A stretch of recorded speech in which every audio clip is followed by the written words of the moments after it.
භාවනාව කිව්වොත් දැන් ගොඩක් අය කැමති භාවනා කරන්න අද කාලේ. එතකොට මේක අර ට්‍රෙන්ඩ් එකක් වගේ යනවා. එක පැත්තකින් රැල්ලට කරන් යනවා භාවනාව කියන දේ. ගොඩක් අය ශක්තියින් පැති හොයනවා. එතකොට මෙහෙමයි. අපි මොන පැත්තකට යන්නත් අපි දැනගන්න ඕනේ අපේ නිර්වාණය කියන දේ දුරස් කරගන්න නැතුව මේ ගමන යන්න. විශේෂයෙන්ම මේ කාලවකවානුව කියන්නේ යුගනද්දව භාවනාව වැඩි යුතු කාලයක්. ඒ කියන්නේ සමත සහ විදර්ශනා පොදුවේ යා යුතු කාලවකවානුවක් තමයි මේ ගෙවෙන්නේ මේ වර්තමානය.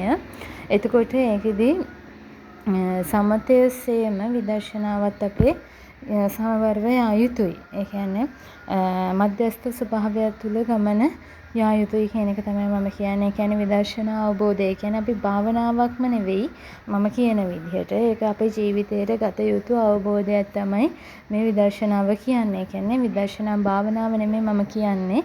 විදර්ශනා අවබෝධය කියන්නේ අපිට ජීවිතේ විවිධ දේවල් අපිට හම්බ වෙනවානේ, විවිධ ප්‍රශ්න ගැටලු. මේ හැම දෙයකින්ම අපිට උත්සාහ ගන්න මොකද්ද අවබෝධ කරගන්න. අන්න ඒක අපි ජීවිතයට අවබෝධ කරගන්න අවශ්‍යයි. ඒ වගේම තමයි සමතේ. එතකොට ඒ කියන්නේ අපිට යම්කිසි ශක්ති ස්වභාවයක් තියෙනවා නම් ඒකෙදී අපිට මේ මමත්වයක් ගොඩ නැගෙන තැන් බිඳෙනවා මේ විදර්ශනාව තුළ අපි අවබෝධයක් තුළ යෑමේදී. එතකොට තණ්හාව කියන දේ නැති වෙනවා මේ විදර්ශනාව තුළ.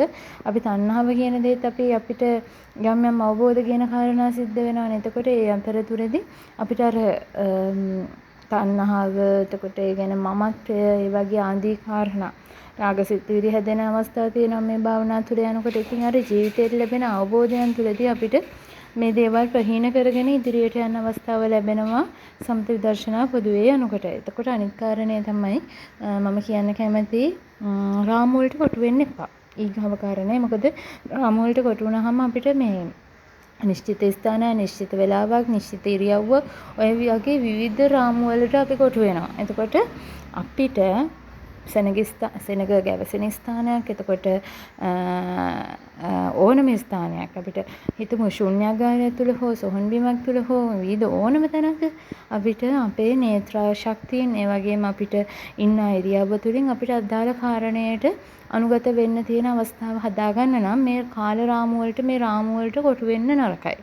ඔන්න ඕක තමයි ඒ කාරණේ. එතකොට අපිට ඉරියව්ව අදාළ කරගන්න නරකයි. එතකොට අනිත් කාරණේ තමයි මම කොච්චර වෙලාවක් භාවනා කරනවාද කියන එක නිශ්චිතව තියාගන්න නරකයි. මම මෙන්න මේ වෙලාවේ පටන් ගන්නවා කියන එකත් තියන්න නරකයි. මම මේ අදාළ ඉරියව්වෙන්ම භාවනා වඩනවා කියන එකත් අපේ ඔළුවට දාගන්න නරකයි.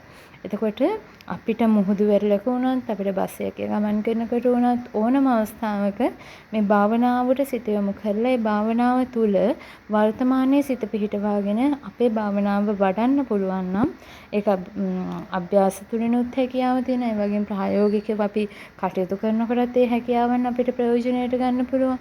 මේ වගේ අපිට අර ඒකේ තියෙන ප්‍රයෝජනය ලැබෙනවර රාමු වලට කොටු වෙන්නේ නැතුව භාවිතා කරනකොට. එතකොට අර සාමාන්‍ය යෝග දර්ශනවල විද්‍යානු ක්‍රමවේදයන් වල තියෙනවානේ අපිට මෙන්න මේ බ්‍රහ්ම මුහූර්තයේ භාවනා කරන්නයි කියලා. ඉතින් ඒක ඇත්තටම පරිසරය නිස්කලංක අවස්ථාවක්.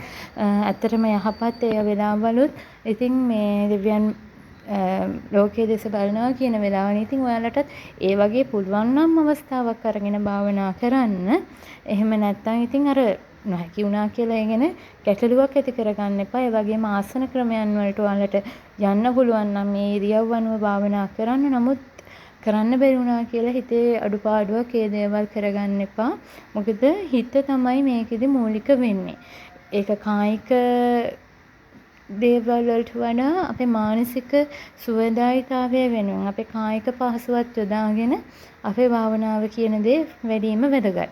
නැත්තම් වෙන්නේ දැන් අපහසුවෙන් හෝ විවිධ නිදිමතේ හෝ අර වෙලාවල් වලට අවදි වෙලා භාවනා කරන්න ගියාම සමහර කලට නිින්ද යන්න පුළුවන්. සමහර කලට කායික අපහසුතාවයන් මත භාවනා කරන්න ගියොත් අපි පద్මාසනයෙන් හෝ අපිට ඒ අදාළ ආසන ක්‍රමයන්හි ගිහින් භාවනා කරන්න ගියොත් අපිට වේදනාවට තමයි හිත යන්නේ.